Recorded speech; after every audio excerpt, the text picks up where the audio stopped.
এসব কি আমার ফেস এসব কি করেছে করতে থাকো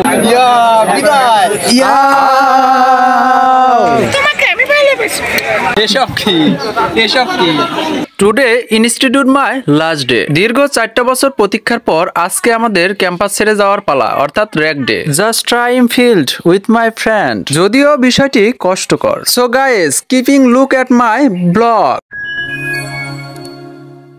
hello, welcome to my another new blog. আজকের ব্লগটা থাকছে একদম অস্থির একটা ব্লগ। আজকের ব্লগ থাকছে আমাদের ক্যাম্পাসে আজকে rag day.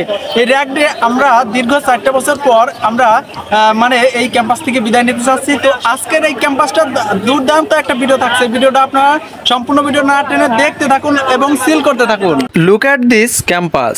Pabna polytechnic institute, birthday 90,062, diploma in engineering. বাংলাদেশের অন্যতম সরকারি পলিটেকনিকের মধ্যে অন্যতম পাবনা সরকারি পলিটেকনিক ইনস্টিটিউট। আমার ডিপার্টমেন্ট আরএসি টেকনোলজি, অর্থাৎ refrigeration and air conditioning technology.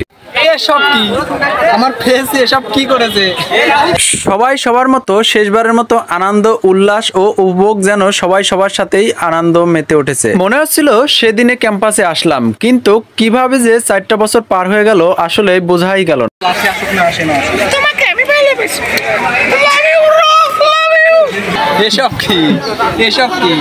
একদিক দিয়ে যেমন রং খেলায় ব্যস্ত এবং অন্য দিক দিয়ে চলছে শোভাযাত্রায় সবাই সবার মতো কাঁধ লাগিয়ে পায়ে পাল তাল মিলিয়ে যেন হাঁটছে সেই ছন্দের সুরে। এদিকে রহুল আর রাজু দেখতেছি ছবি উঠে ব্যস্ত এবং অন্যদিকে নাফিস, স্বাধীন, রাব্বি যেন উল্লাসে ব্যস্ত। ও মাই গড। অন্য পাশে ফ্রেম বন্দি হচ্ছে আমাদের বালা খান, অর্থাৎ মনে রেখো আমিও ছিলাম। এদিকে সানোয়ার আবার আমাকে গোলমেল লিখে দিচ্ছে।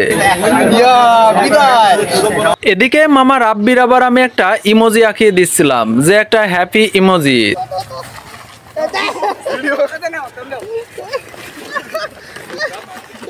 সোহান বলল যে রঙে রঙে রঙিন হব, তাই বলে সবাই তাকে জড়িয়ে ধরে রঙে যেন বিচ্যুতি করে ছাড়লো তাকে। যেমন চায় তেমনই হয়। কি অবস্থা? আজকের অনুভূতি কি? ভালো। কতটুকু ভালো? অনেক ভালো। দূরত্ব যতই হোক, বন্ধুত্ব থাক অমলিন। প্রেমবন্দী হয়েছি সব বন্ধুরা। স্মৃতির পাতা ধরে থাক এই দিনটির নাম। যুগ যুগ বছর ধরে থাক এই প্রেমবন্দী। এই প্রেমবন্দিটা যেন টিকে থাক স্মৃতির পাতায়। তো বন্ধুরা, দেখতেই পেলেন আজকে হলো আমাদের র্যাক ডে। এই ক্যাম্পাস ছেড়ে যাওয়াটা খুবই কষ্টকর। অনেক দিন ধরে স্টাডি করা হয়েছে এই ক্যাম্পাসে। তো আজকের এই ভিডিওটা আমার কেমন লেগেছে অবশ্যই কমেন্টের মাধ্যমে বলবেন। যদি ভালো লেগে থাকে অবশ্যই একটা শেয়ার দিবেন। আরও যদি ভালো লেগে থাকে অবশ্যই আমার ভিডিও পেতে একটা ফলো করে দিবেন। ইনশাআল্লাহ নতুন নতুন ভিডিও আমার পাবেন।